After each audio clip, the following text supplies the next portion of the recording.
Good morning everyone. This is As Mohammad Khan from SKM Public School. Today I welcome you in our next segment and today we will discuss chapter 4 student. And in the chapter 4 we will study about the material. Now what are the material student? Material means the substances that we use in our daily life. In those substances student, there are the two type of substance. Some are metallic and some are non-metallic. So about the metallic and non-metallic substances we will discuss today. Now what are the metallic substances today? In our daily life, the substances that have the shiny surface and hard in nature are known as metallic substance. And the substances that are dull in appearance and not hard in nature are known as non-metallic substance. So we can categorize the material into two types, metal and non-metal. So in this chapter we will study in detail about the metal and non-metal student. In the first, there is one table is given in your NCERT. So about that table we will discuss first. So here some material are written in this. So first material that we use in our daily life, and that material is iron student. Iron is the important material that we use in our daily life and it comes in the category of metal student. And what is its symbol? Its symbol is not I, its symbol is Fe. Fe means ferrous. And iron is used in our daily life. Iron is used in our daily life, especially for making the building. We use the iron rods. For making the furniture, we use the iron sheets. For making the different utensils, we also use iron. And iron is also used in our body student to form one particular colorful pigment or red color pigment in our blood. And what is it? It is hemoglobin. So iron is also used in our body in the form of hemoglobin student, from which the oxygen is transported. Now iron come in which category and how can we know about it? If we cut the iron sheet, then which type of surface we observe student? Many times when you go to blacksmith or the iron man student, then they cut the iron sheets. At that time, the surface that we observe, that which type of surface we observe student, you tell me with the help of this. Shiny or dull? Means they have that iron sheet have the shiny surface or dull surface? Tell me. It is shiny.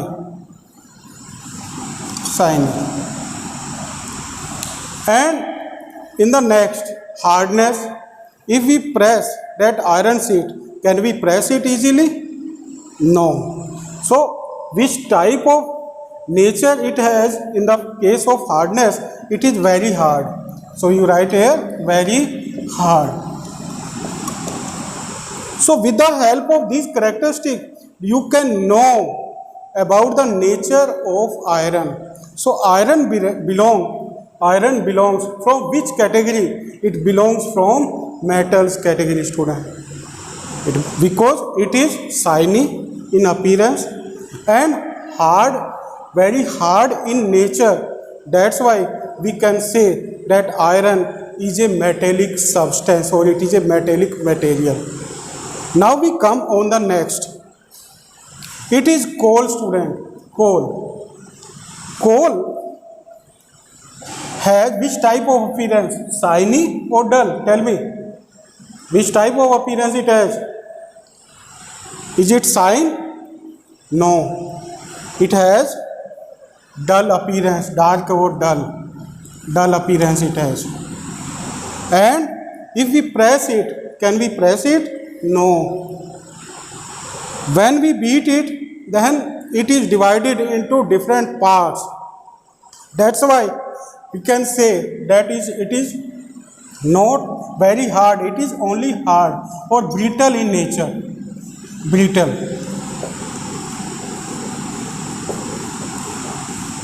So we can say that iron is metallic substance, but coal is non-metallic substance because it has just opposite physical properties from the iron, student, because coal is dull and not very hard. It is not very hard, it is brittle in nature. That's why we can put the coal into non-metallic category. Now we come on the next, sulfur, student.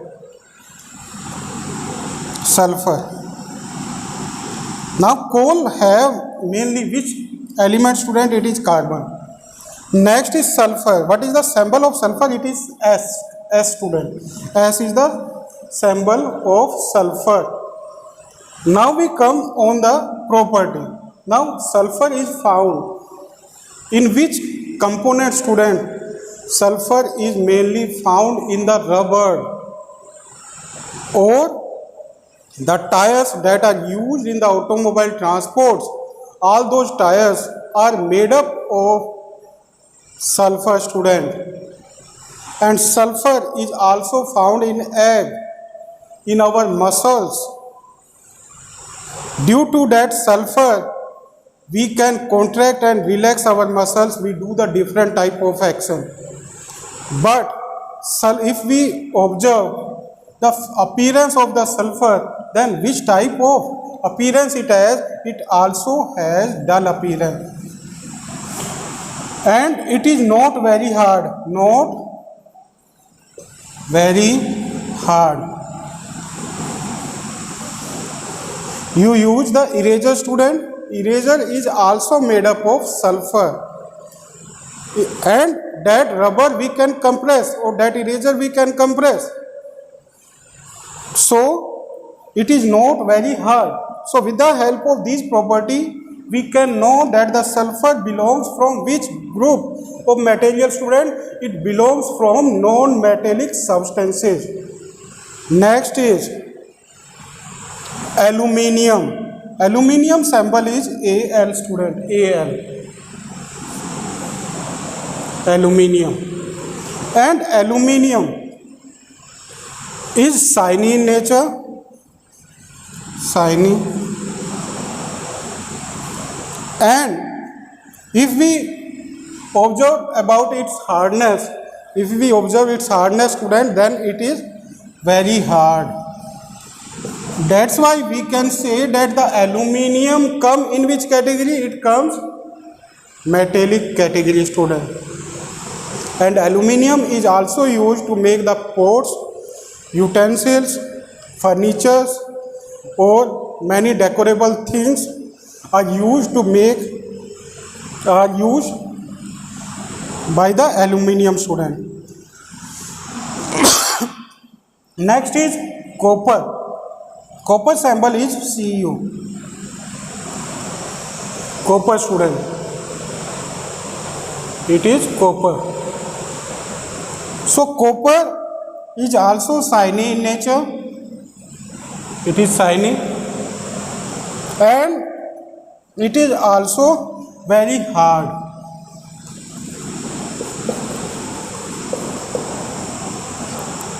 And it is used in electrical circuit. And what is the symbol of copper, student? It is Cu. Capital C and small u is the symbol. So with the help of these characteristics, you can know that the copper belongs from the non-metallic category. So with the help of the physical properties of the material, we can categorize them into two different groups, metal and non-metal. Metals are shiny in appearance and they are very hard in nature. Non-metals are dull and dark in appearance and they are not very hard, they are soft, student. So with the help of this, we can categorize the material into two categories. In our next segment, we will study about the metal and non-metals physical property student. So thank you very much and have a pleasant day.